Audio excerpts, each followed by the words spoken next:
మనిషికి జీవితాంతం తోడుగా ఎవరు ఉండరు. అలా ఉంటారనుకోవడం భ్రమ. మనిషికి నిజంగా జీవితాంతం తోడు ఉండేది తన గుండె ధైర్యం తప్ప మరొకటి లేదు. చీకటి తర్వాత వచ్చే వెలుతురు చాలా ఆనందాన్ని ఇచ్చినట్లుగానే కష్టాల తర్వాత వచ్చే సుఖాలు ఎంతో సంతోషాన్ని ఇస్తాయి. నీలోని లోపాన్ని ప్రపంచానికి చూపకండి, ఎందుకంటే దానితో ఆడుకోవడానికి ఈ ప్రపంచం కాచుకొని కూర్చుని ఉంటుంది. అంచనా వేయలేనిది, అవధులు లేనిది రెండే రెండు. ఒకటి నాన్న శ్రమ, రెండు అమ్మ ప్రేమ. కొత్తగా ఒకటి దొరికినప్పుడు పాత దానితో అవసరం లేనట్టుగా భావిస్తున్నారు. అది వస్తువైనా సరే లేదా మనిషి అయినా సరే. జీవితంలో ఏ బంధం గురించి ఏడవకండి, ఎందుకంటే ఏడిపించే వారికి మీ కన్నీటి విలువ తెలియదు. కన్నీటి విలువ తెలిసిన వారెవరూ ఏడిపించరు. మితిమీరిన ఆశలు జీవితంలో ఆనందాన్ని, మితిమీరిన అహంకారాన్ని, బంధంలోని మాధుర్యాన్ని దూరం చేస్తాయి. నిప్పుని తెలిసి ముట్టుకున్నా తెలియక ముట్టుకున్నా మన చెయ్యికి కాలక తప్పదు. నువ్వు కావాలని పడ్డ వెనుక నుండి వేరొకరు తోసిన నీళ్లలో పడ్డవాడు తడవక తప్పడు. ఆ శ్రీనివాసుని నామము తెలుసో తెలియకో ఒక్కసారి స్మరించిన ఆయన నిన్ను కాపాడకుండా వదలడు. గొప్ప అవకాశాలే వస్తే ఏమి చేతకాని వారు కూడా ఏదో గొప్ప సాధించవచ్చు. ఏ అవకాశాలు లేనప్పుడు ఏదైనా సాధించిన వాడే గొప్పవాడు. ద్వేషముతో ధనవంతుడు కాలేడు, కోపముతో గుణవంతుడు కాలేడు, కానీ మంచితనముతో మాత్రం భగవంతుడు కాగలడు. స్నేహం చేయడానికి ఒకే వయస్సు, అంతస్తు అవసరం లేదు. అర్థం చేసుకుని ఒక ఫ్రెండ్ ఉంటే చాలు. నేనెప్పుడు నవ్వుతున్నా అంటే నాకు ఎలాంటి ఇబ్బందులు కష్టాలు లేవని కాదు, వాటన్నింటినీ నవ్వుతూ గెలుస్తున్నా అని అర్థం. లక్షలు పోసి గడియారం కొన్నంత మాత్రాన నీ టైం ఏమీ మారదు. మారవలసింది టైం సెటప్ కాదు, నీ మైండ్ సెటప్. అబద్ధాలతో బ్రతకడం ఆ క్షణానికి బాగుంటుందేమో కానీ ఏదో ఒకరోజు నవ్వుల పాలు చేస్తుంది. నిజం వల్ల ఆ క్షణానికి బాధపడిన జీవితాంతం తలెత్తుకుని బ్రతికేలా చేస్తుంది. ఆడవాళ్ళ వయసు మగవారి సంపాదన అడగకూడదంట అంటూ ఉంటారు కదా మన పెద్దలు. ఎందుకో తెలుసా? ఆడది తన కోసం ఎప్పుడూ జీవించదు, మగవాడు తన కోసం ఎప్పుడూ సంపాదించడు. నీ విజయాన్ని నీకంటే చిన్న వాళ్ళతో పంచుకో, వాళ్ళు నిన్ను స్ఫూర్తిగా తీసుకొని పైకొస్తారు. నీ ఓటమిని నీకంటే పెద్దవాళ్లతో పంచుకో, ఓటమిని ఎలా అధిగమించాలో వాళ్ళు నీకు పాఠాలు నేర్పిస్తారు. పనికి తగ్గ ప్రతిఫలం ఆశించడములో తప్పు లేదు, కానీ పని చెయ్యకుండా ప్రతిఫలం ఆశించడం చాలా పెద్ద తప్పు.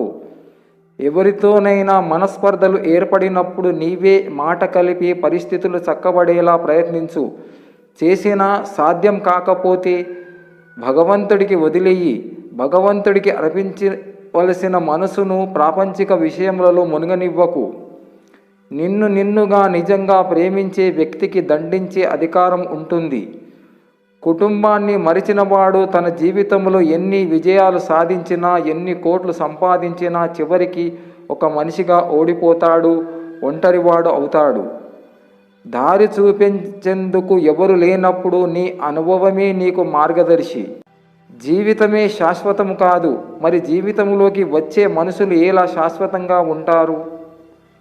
ఉండి పట్టించుకోలేదు అనే బాధ కంటే ఎవరు లేరు అనే ఫీలింగ్ చాలా బాగుంటుంది. ఏడిస్తే నువ్వు మాత్రమే ఒంటరిగా ఏడుస్తావు, నవ్వితే ప్రపంచమంతా నీతో కలిసి నవ్వుతుంది. కొందరు నిన్ను మట్టిలోకి తొక్కడానికి చాలా ప్రయత్నం చేస్తారు, తొక్కేస్తారు కూడా, కానీ వాళ్లకు తెలియదు నీవు మొలకెత్తే విత్తనం అని. సుఖములో ఉన్నప్పుడు నేనెందుకు సుఖపడుతున్నాను అని ప్రశ్న వేసుకొని వాడు దుఃఖం కలిగినప్పుడు నాకెందుకు ఈ కష్టం వచ్చింది అని అడగటానికి లేదు. గత జన్మలో మనకి మన కర్మలకు సంబంధం ఉన్నవాళ్ళమే చేయాల్సింది మిగిలిన ఉన్నవాళ్ళే మనకి ఈ జన్మలో పరిచయం అవుతారు. అందుకే ఎన్ని కోట్ల మంది ఉన్న ఈ భూమి మీద కేవలం కొద్ది మంది మాత్రమే మన జీవితంలోకి వస్తారు. పని అయిపోగానే వెళ్ళిపోతారు. ప్రతి పరిచయం వెనుక మన మనసుకి మేధస్సుకు కూడా చిక్కని అంతరార్థం ఉంటుంది. జీవితంలో ఏదైనా అద్భుతంగా జరగాలంటే కొన్నిసార్లు పట్టుకోవడం కంటే వదిలేయడమే మంచిది. అప్పుడే అద్భుతాలు జరుగుతాయి. నా దగ్గర నేర్చుకున్నవాడు నన్ను మించిపోతే సంతోషమే, కానీ నన్ను ముంచిపోతేనే దుఃఖం. మనకు కోపము రావడం గొప్ప విషయం కాదు, ఆ కోపాన్ని భరించగలిగే వాళ్ళు మన జీవితంలో ఉండటం గొప్ప విషయం. జీవితంలో అర్థం చేసుకుంటూ సర్దుకుపోయే తోడు దొరకడం అదృష్టం. అలాంటి వారిని దూరం చేసుకోవడం చాలా దురదృష్టం. కుటుంబములో మగవాళ్ళు సరిగ్గా ఉంటే ఆడవాళ్ళు కూడా అవమానించబడరు. అదేవిధంగా ఆడవాళ్ళు సరిగ్గా ఉంటే మగవాళ్ళు ఎక్కడ తలదించుకోవలసిన అవసరం ఉండదు. కాబట్టి ఒకరి ప్రవర్తన ఇంకొకరి మీద ఆధారపడి ఉంటుంది. అందరం జాగ్రత్తగా తోటి వారితో ప్రవర్తిస్తే అందరికీ మంచిది. నువ్వు గొప్ప పని చేస్తే సంతోషించు, కానీ ఇంకొకడు చేయలేదని, నువ్వు చిన్న స్థాయిలో ఉన్నావని, నువ్వు ఏం చేయలేదు, టైం వేస్ట్ చేశావు అని పదే పదే పొడిచినట్లు మాట్లాడకు. వాడే నీకంటే గొప్పగా ఏమైనా పని చేయవచ్చు. ఎంత ధనం కలిగి ఉన్నప్పటికీ భర్త ప్రేమ పొందలేని స్త్రీ ఎప్పటికీ నిరుపేదగానే ఉంటుంది. మనసు చెత్తబుట్ట కాదు, అడ్డమైన చెత్తను అందులో వెయ్యకూడదు. మన మనసులో మనకు సంబంధించలేని విషయాలు ఎంత తక్కువగా ఉంటే మనం అంత మనశ్శాంతిగా ఉంటాం. కాలముతో కరిగిపోయే ఆస్తుల కోసం రక్త సంబంధీకులను వదులుకోకు. అశాశ్వతమైన ఆడంబరము కోసం జన్మనిచ్చిన తల్లిదండ్రులను వదులుకోకు. అలా చేస్తే అన్నీ ఉన్న అనాథవే. తన బలహీనతలను గుర్తించలేని ఏ వ్యక్తి కూడా కీర్తి శిఖరాలను అధిరోహించలేరు. విద్య బాల్యానికి మాత్రమే పరిమితి కాదు, జీవితాంతం కొనసాగుతూనే ఉండాలి. ఎవరికి ఎంత చెప్పాలో అంతే చెప్పు, వినకపోతే వదిలేయి, వారే తెలుసుకుంటారు. దెబ్బ తగిలితే గాని నొప్పి విలువ తెలియదు ఎవరికైనా. ప్రతి విషయాన్ని వేళాకోళంగా చూసే చెడు వ్యాధిని తొలగించుకోవాలి.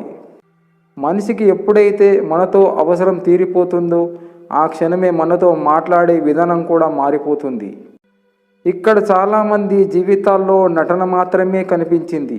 ఎవరి అవసరాలు వారికి, ఎవరి స్వార్థాలు వారివి. అవి తీర్చడానికి ఒక మనిషి ఉండాలి, అంతేకాని ఆ మనిషికి విలువనివ్వరు. నటించే మనుషుల మధ్య ఆట బొమ్మగా ఉండటం కన్నా ఒంటరిగా ఉండిపోవటం ఉత్తమం. వేలెత్తి చూపించేవాడెవ్వడూ ఒక్క పూట ముద్ద కూడా పెట్టడు. అందుకే నీకు నచ్చినట్లు బ్రతుకు. అది కష్టమైన, సుఖమైన, బాధ అయినా, సంతోషమైన జీవితం నీది. జీవితం చాలా అందమైనది. ఒకరోజు, ఒక గంట, ఒక నిమిషం నీ జీవితంలో ఏది తిరిగి రాదు. ద్వేషాలు, వాగ్వాదాలు వద్దు. ప్రతి ఒక్కరితో నవ్వుతూ మాట్లాడు, ఆనందంగా జీవించు. మంచితనానికి విలువ లేదు అనేది ఎంత నిజమో, మన మంచితనమే మనల్ని కాపాడుతుంది అనేది కూడా అంతే నిజం. నీకు సాధ్యం కాదనే భావనను మనసులోంచి తొలగించుకోవడమే విజయం వైపు వేసే తొలి అడుగు. ఎందుకంటే జీవన పోరాటంలో ఆత్మవిశ్వాసానికి మించిన ఆయుధం లేదు. ఆత్మాభిమానం ఉన్నవారు ఆకలైనా భరించగలరేమో కానీ అవమానాన్ని మాత్రం భరించలేరు. ఈ సృష్టిలో ప్రతి ప్రశ్నకు ఒక సమాధానం మిగిలే ఉంటుంది. అది ప్రేమ అయినా, జీవితమైనా. కాస్త ఓపికతో ప్రయత్నం చేస్తే మీ సందేహానికి నివృత్తి కలుగుతుంది. మనస్సులో కత్తులు దాచుకొని మాటల్లో పువ్వులు రాల్చే మనుషులుంటారు, జాగ్రత్త. అరుపులు గెలుపులు కాదు, మౌనమి ఓటమి కాదు. సమయానికి తగ్గినట్లు ఉండటమే మనిషి గొప్ప లక్షణం. రెచ్చగొట్టే వాళ్లకు, చిచ్చు పెట్టే వాళ్లకు దూరంగా ఉంటే జీవితానికి మంచిది. పలకరింపు చిన్నదైనా మనస్ఫూర్తిగా పలకరిస్తే చాలు, ఎదుటివారి మనసులో సంతోషంతో నిండిపోతుంది. మన జీవితంలో ఏం జరిగినా ప్రతిదానికి ఒక కారణం ఉంటుంది. అలా ఎందుకు జరిగిందో ఇప్పుడు తెలియకపోవచ్చు. సమయం వచ్చినప్పుడు అదే తెలుస్తుంది. అన్నిటికీ కాలమే సమాధానం చెప్తుంది. కొంచెం ఓపిక పట్టాలి. ఏకాగ్రత పెంపొంది కొద్దీ ఎక్కువ జ్ఞానాన్ని ఆర్జించవచ్చు. ఎందుకంటే ఏకాగ్రతే జ్ఞాన సముపార్జనకు ఏకైక మార్గం. ఆడాళ్ళకి ముక్కు మీద కోపం ఉంటుంది, అందుకే ముక్కు పుడక వేస్తారు. ప్రతిదానికి గొడవ కోసం కాళ్ళు దువ్వుతారు, అందుకే కాలి మట్టెలు వేస్తారు. అహంకారంతో ఎక్కడ చెప్పిన మాట వినరు అని చెవులు కుడతారు. గాలి శబ్దం అయినా వినిపిస్తుంది కానీ వీళ్ళ నడిచొచ్చే శబ్దం వినిపించదని కాళ్ళకి పట్టీలు వేస్తారు. వీళ్ళు అణిగమణిగి ఉండాలని మంగళసూత్రం ధరింపజేసి మగాడికి అప్పచెప్తారు. కానీ మగాడికి ఈ ఆభరణాలు ఏం అవసరం లేదు. పెళ్ళాం అనే ఒకే ఒక్క ఆభరణం చాలు అణిగి ఉండటానికి, అల్లాడిపోవడానికి.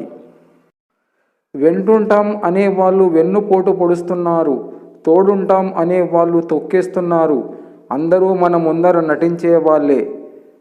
అవసరం ఉన్నంత వరకు వేడుకుంటారు, అవసరానికి వాడుకుంటారు, అవసరం తీరిపోయాక ఆడుకుంటారు. ఇదే లోకం తీరు.